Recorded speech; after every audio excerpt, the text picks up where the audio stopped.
നമ്മളിൽ പലരും ശ്രദ്ധിക്കാതെ പോകുന്ന ഒരു വിഭാഗമാണ് പിതാക്കന്മാർ. നമ്മളെ ഉപ്പമാർ സ്വർഗത്തിലേക്കുള്ള കവാടമാണെന്ന് ശഫീഉനാ റസൂലുള്ളാഹി. സ്വന്തം പിതാവ്, ഉമ്മാനെ ബഹുമാനിക്കാൻ ഇന്ന് എല്ലാവരുമുണ്ട്, ഉമ്മാനെ ആദരിക്കാൻ ഇന്ന് എല്ലാവരുമുണ്ട്.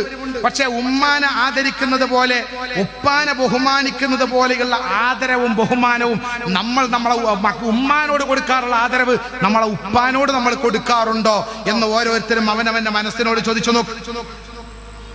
സത്യത്തിൽ ഉമ്മ എന്ന് പറഞ്ഞാൽ ആരാ? സാധാരണ നമ്മൾ പറയാറുണ്ട് ഒരു ഘടികാരം. എത്ര സമയമായി എന്ന് ചോദിച്ചാൽ നമ്മൾ പറയും 9:10 എന്ന്. മണിക്കൂർ സൂചിയും മിനിറ്റ് സൂചിയും നമ്മൾ നോക്കി. പക്ഷേ രാവും പകലും ഉറങ്ങാതെ ഓടുന്ന ഒരു സൂചിയുണ്ട്, അതാണ് സെക്കൻഡ് സൂചി. അത് നമ്മൾ ആരും ചിന്തിക്കാറില്ല. അതാണ് ബാപ്പ. ഉമ്മ അടുക്കളയിൽ ജോലി ചെയ്യാറുണ്ട്, ഉമ്മ വീട്ടിൽ ജോലി ചെയ്യാറുണ്ട്, മക്കൾ എല്ലാം ശരിയാണ്. പക്ഷേ മനസ്സിന്റെ ഉള്ളിൽ ഒരൽപ്പ പോലും സമാധാനം കിട്ടാതെ മക്കളുടെ കാര്യമോർത്ത് രാവും പകലും കഷ്ടപ്പെടുന്ന, കുടുംബത്തിന്റെ കാര്യമോർത്ത് എപ്പോഴും വേവലാതിപ്പെടുന്ന ഒരു വിഭാഗമുണ്ട്. അതാണ് നമ്മളെ ഉപ്പമാർ. എന്റെ സഹോദരങ്ങളെ, സഹോദരികളെ, ഉപ്പമാരെ മനസ്സ് വേദനിക്കുന്ന ഒരു ശൈലി ഒരു മനുഷ്യന്റെ ജീവിതത്തിലും വരരുതേ. മഹാനായ മുഹമ്മദ് മുസ്തഫ, ഉറക്കെ ചൊല്ലിക്കോ, മുഹമ്മദ് മുസ്തഫ സ്വല്ലല്ലാഹു അലൈഹി വസല്ലമ തങ്ങളുടെ മദീനത്തെ പള്ളിയിൽ മഹാനായ അബൂബക്കർ സിദ്ദീഖ് റളിയല്ലാഹു അൻഹു ഇരിപ്പുണ്ട്. സിദ്ദീഖ് റളിയല്ലാഹു അൻഹുവിന്റെ കൂടെ ഒരുപാട് സ്വഹാബിമാര് ഭക്ഷണം കഴിക്കാനിരിക്കുകയാണ്. എല്ലാവരും നോമ്പ് തുറക്കാനിരിക്കുകയാണ് മദീനത്തെ പള്ളിയിൽ. സിദ്ദീഖ് റളിയല്ലാഹുവിന്റെ നേതൃത്വത്തിൽ നോമ്പ് തുറക്കാൻ എല്ലാവരും ഇങ്ങനെ ഇരിക്കുമ്പോ നോമ്പ് ബാങ്ക് കൊടുക്കാൻ ഏകദേശം സമയം അടുത്ത് വരികയാണ്. ആ സമയത്ത് ഒരു സ്വഹാബി ഇങ്ങനെ കരയുന്നുണ്ട്. ഒരു സ്വഹാബി ഇരുന്ന് ഇങ്ങനെ കരയുന്ന കണ്ടപ്പോ സിദ്ദീഖ് റളിയല്ലാഹു അൻഹു ചോദിച്ചു, എന്തിനാണ് നോമ്പ് തുറക്കാൻ നേരത്ത് നീ കരയുന്നത്? ആ സമയത്ത് സ്വഹാബി പറയുകയാണ്, ബഹുമാനപ്പെട്ടവരെ, എൻ്റെ ഉപ്പ പ്രായമായ മനുഷ്യനാണ്. എന്നാലും എൻ്റെ ഉപ്പ നോമ്പനുഷ്ഠിക്കാറുണ്ട്. ഞാൻ മദീനത്തെ പള്ളികളിലേക്ക് നോമ്പ് തുറക്കാൻ പോരുമ്പോ എൻ്റെ ഉപ്പ എന്നോട് ചോദിച്ചു, ഞാനും പോരട്ടെ. പക്ഷേ ഞാൻ എൻ്റെ ഉപ്പാനെ കൊണ്ടുവന്നില്ല. കാരണം പ്രായമായ ഉപ്പാനെ ഞാൻ ഇങ്ങോട്ട് കൊണ്ടുവന്നാൽ കാണുന്നവരെന്തെങ്കിലും പറഞ്ഞാലോ എന്ന് കരുതി ഞാൻ എൻ്റെ ഉപ്പാനെ കൊണ്ടുവന്നിട്ടില്ല. ബഹുമാനപ്പെട്ടവരെ, ഇപ്പൊ ഇവിടെ എല്ലാവരും ഇരിക്കുന്ന കാണുമ്പോ എന്നിങ്ങോട്ട് വരാൻ കൊതിച്ചിട്ട് പ്രായമായി വരാൻ കഴിയാത്ത ഉപ്പാനെ ഓർത്ത് കരഞ്ഞതാ. സിദ്ദീഖ് റളിയല്ലാഹു അൻഹു പറഞ്ഞു, ആ സ്വഹാബിയോട് പറഞ്ഞു, നീ വേഗം പോകണം,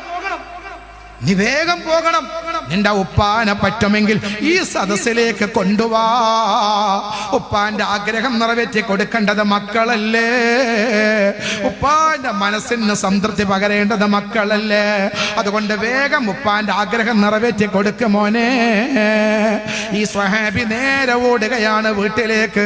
ഓടിച്ചെന്നിട്ട് ഉപ്പാനോട് പറഞ്ഞു, ഉപ്പാ, മദീനത്തെ പള്ളിയിലേക്ക് നിങ്ങളെ കൊണ്ടുപോകാൻ സിദ്ദീഖ് റളിയല്ലാഹു അൻഹു പറഞ്ഞിട്ടുണ്ടെന്ന് പറഞ്ഞ് ആ ബഹുമാനപ്പെട്ടവരെ സ്വന്തം പിതാവിനെ തോളിലേറ്റുകയാണ്. ആണുങ്ങളെ, ചെറുപ്പക്കാരെ, ചിന്തിക്കണം. രോഗിയായി നമ്മളെ വീട്ടിൽ നമ്മളെ ഉപ്പ ഇരിക്കുമ്പോ എങ്ങനെയാ നമ്മൾ ഉപ്പാനോട് സംസാരിക്കാറുള്ളത്? എങ്ങനെയാ നമ്മൾ ഉപ്പാനോട് പെരുമാറാറുള്ളത്? എങ്ങനെയാ നമ്മൾ ഉപ്പാനോട് അഭിസംബോധന ചെയ്യാറുള്ളത്? ഓരോരോ ആണുങ്ങളും പെണ്ണുങ്ങളും അവനവന്റെ ശരീരത്തോട് ചോദിക്കുക, പഠിച്ചോനെ, ഞാൻ എൻ്റെ ഉപ്പായോടുള്ള പെരുമാറ്റത്തിന്റെ അവസ്ഥ എന്താണ്? ഉടനെ സ്വഹാബി ഏറ്റി.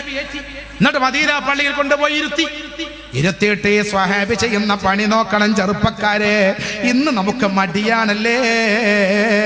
രോഗിയായ ഉപ്പാനെ കൊണ്ട് നടക്കാൻ മടിക്കുന്ന മക്കളില്ലേ?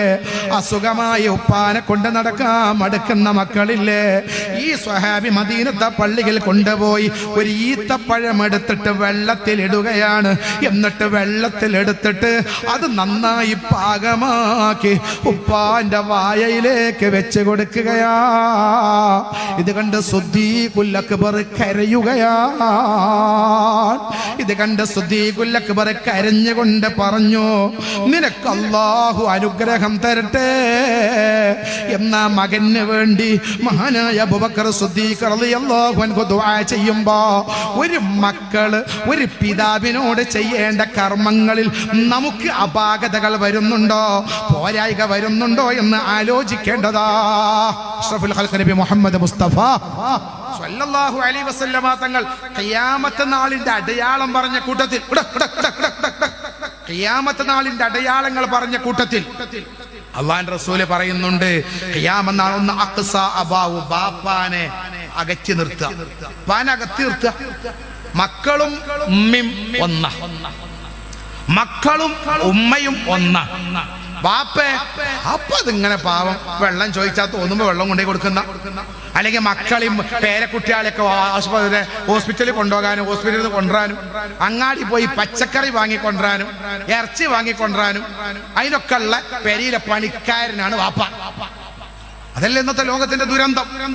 ബാപ്പ എന്ന് പറയുന്നത് പേരിലെ പണിക്കാരൻ അമ്മ അങ്ങനെ കൽപ്പിക്കാണ്, മോനിപ്പാണ് വന്നിട്ടുള്ളൂ, അവർക്ക് ക്ഷീണണിക്കാരൻ, നിങ്ങൾ പോയി കുറച്ച് മീൻ കൊടുത്താൽ. അപ്പൊ ഈ സാധു അടങ്ങാറായി പോവുകയാണ്. മകന് വന്നാണ്ട് പറയണ, വാപ്പ നിങ്ങൾ അങ്ങാടി പീടി പോയി കുറച്ച് പച്ചക്കറി വാങ്ങി കൊടുത്താൽ. ആരോടായി പറയണത്? ആരോടായി പറയണത്? മകനോട്. അല്ലാഹുവിന്റെ റസൂൽ മകൻ ബാപ്പയോട് പറയാൻ, അല്ലാഹുവിന്റെ റസൂല് പറയാണ്, ഖിയാമത്ത് നാളിന്റെ അടയാളങ്ങൾ എന്ന് പറയുന്നത്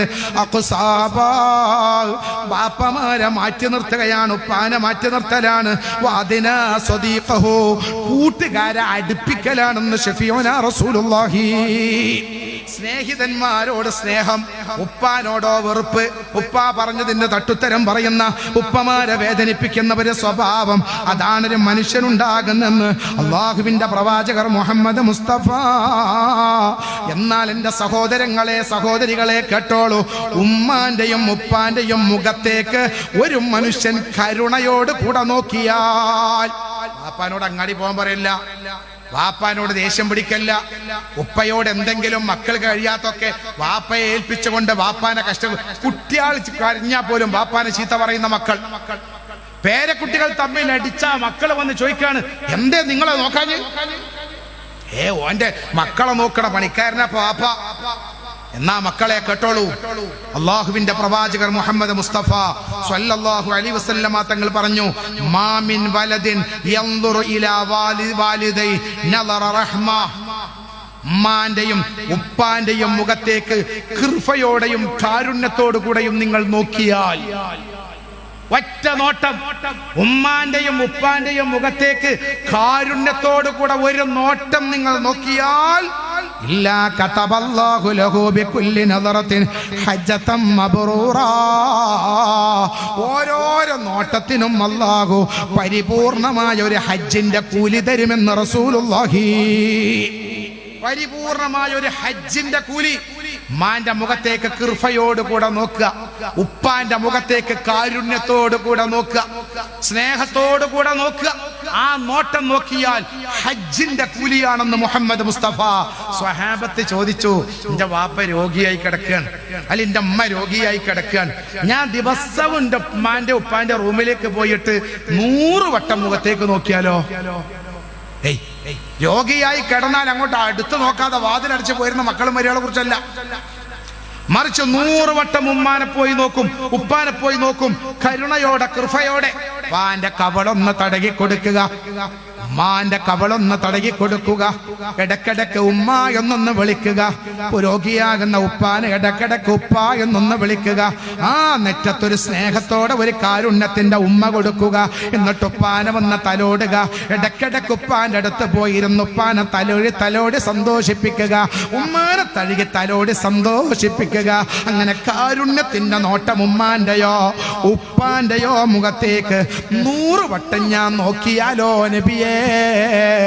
റസൂലുള്ള പറഞ്ഞു, മോനെ, ഒരു ദിവസം ഉപ്പാന്റെ മുഖത്തേക്കോ ഉമ്മാന്റെ മുഖത്തേക്കോ 100 വട്ടം നോക്കിയാൽ നിനക്ക് 100 ഹജ്ജ് ചെയ്ത കൂലിയാ.